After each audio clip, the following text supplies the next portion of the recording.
Well, first of all, I'm glad that Linda got rid of her notes and whatever she had prepared to speak about, because that was as heartfelt as anything I could imagine coming from her. So Linda, thank you. My name is Ash Kalra. I'm a council member for the city of San Jose, but I don't think that the title is relevant. I think what's more significant is that I have really come to appreciate a lot of what Linda talked about, which is the fact that we must love each other and that we control our own happiness. And those are common themes in what's been my journey. And I'm sure that every one of us, if we took a moment to come up here, could talk about our individual journeys, and we'll find a place where we touch each other. And that's what I've found, at least in my experience, is that everyone has the capacity to love one another, as Linda touched upon, and that is why I've dedicated my life to service. And to tell you a little bit about my background, my family's from India. I grew up in San Jose, California, and that's the same neighborhood I grew up in as the area that I represent today, the council district I represent. And from a young age, and this is, I think, common with a lot of American families, certainly, but particularly with Indian American families, there's a lot of pressure, the whole pressure to be successful, whatever that means, and to be a doctor and an engineer and to follow the sciences, because that was the model of success that so many of our parents followed. It was what the model of success that my father was able to leave India and come here and provide, not just for his family here, but for his family back in India as well, although he grew up in a village with no electricity and was able to surmount all that through sciences. And there's no language barrier with science. And so it's a common theme in the Indian community and many other communities, particularly Asian American communities, where there's this push. I never felt drawn to that. And even from a young age, I always felt very different than a lot of the friends that my family friends and all that I was surrounded with. And I don't know what caused me to be drawn towards service, but I do recall many different instances from childhood. One that, especially growing up here in California, when I would visit back in India as a child, it was very impactful for me as a young child to not just see poverty. There's poverty in a lot of different forms everywhere, but to see boys that look just like me, asking me for money, and tugging on my shirt, and it really affected me in a very unique way, in that I felt not necessarily guilty, but I felt very lucky because there's nothing that I did at all that caused me to be in the position I'm in, other than being born to the family I was born to. There's nothing different from that boy or the young girl and myself, other than that good fortune.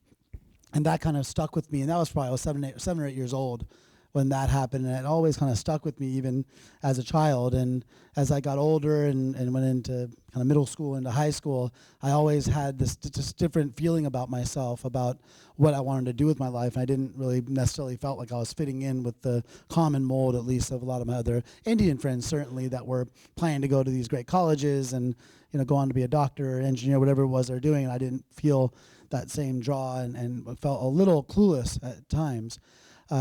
Just like a lot of people, they go to Bible study, what have you. Well, in our family, we had a Swami that would come from Texas, and we would go to Gita studies. The Bhagavad Gita is one of the holy scriptures in Hinduism, and that was also something that really impacted me, because some of the major tenets in Hinduism include not being attached to material things and doing service for the sake of the service and not for any particular reward and what have you. And that also touched me in a very personal way as I was learning more and more about the civil rights movement and different types of movements that were led with a certain sense of selflessness.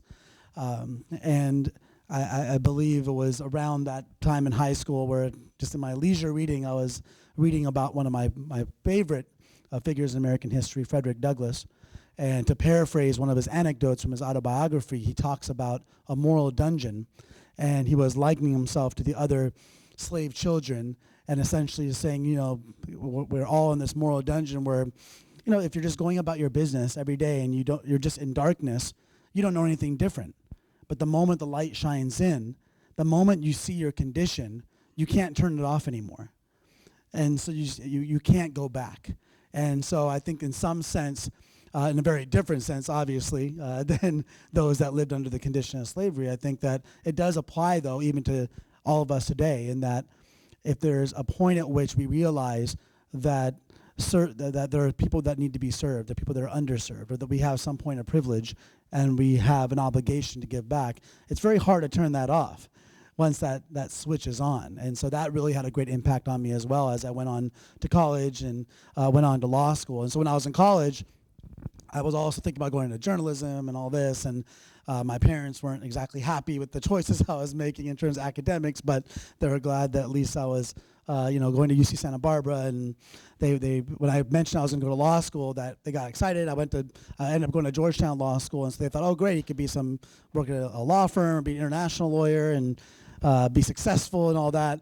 And you could just imagine the disappointment when I said I wanted to be a public defender.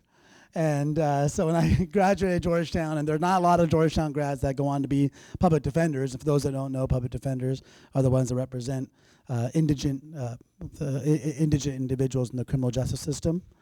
So when you hear the Miranda rights, you have the right to a lawyer. If you can't afford one will be appointed to you. Well, that was me. And our whole great group of lawyers that we had in the Santa Clara County Public Defender's Office. And I did that for 11 years. It was the most amazing job. I learned a lot about myself. I learned a lot about the human condition. I learned a lot about the neighborhoods from which my clients came from. And it propelled me to to go on to a career in politics in the city council position, because as a city council member, I felt I can do something about the neighborhoods and the conditions from which my clients were coming from. And so now I've been in this position for about 5 years as a council member. I feel that I've still been able to hold on to the principles and values that led me to being a public defender.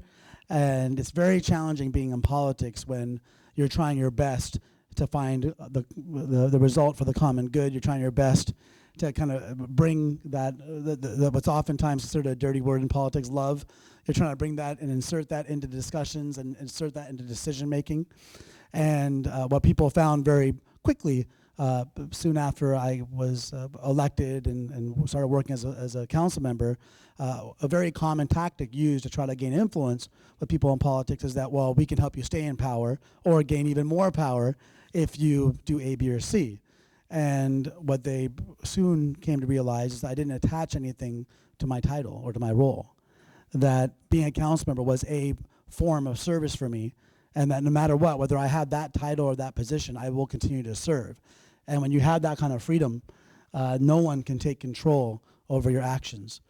No one can take control over your thoughts. And there's a great sense of freedom when you have the ability to do things out of purity, and you're trying your best. It doesn't mean what I do is right all the time. It doesn't mean I'm perfect. It doesn't mean that I'm not confused sometimes, or don't come to some points of tension and trying to come to decisions. But the overall underlying goal is still to find out what I can do to serve my community the best, to serve my neighbors the best, people around me. And so the moral compass that I try my best to have guide me at all times, although on specific issues it gets technical and there's specificity involved. In general, I know that it's not right to have great poverty when you have great wealth. I know that if someone loves someone, they should be able to marry them. There's some very basic tenets that go along with that sense of equity and love that I feel very lucky has guided me in many ways, and I feel very fortunate. And so I feel very fortunate to be here because as I was mentioning to Linda yesterday, I feel that it's a very good energy and such good people here and love. And I think it's just a wonderful opportunity for me just to share a few moments. And the reality is that whenever, whether it's Linda speaking a few minutes before me or me speaking now or other speakers, the far majority of the time, the speakers get a lot more out of it than anyone listening, because it's such a great feeling to be able to express yourself. And I really hope that everyone here takes the opportunity to do that, whether it's in one-on-one conversations or small groups, to express themselves and open themselves up and realize that together we are so much more powerful than we are alone, and that we can do so much good in this world and in this community together if we make sure that and try our best to ensure that our motivations are for the greater good and for those around us and for our neighbors as much as they are for ourselves as individuals. So thank you so much for giving me a few moments to share my thoughts.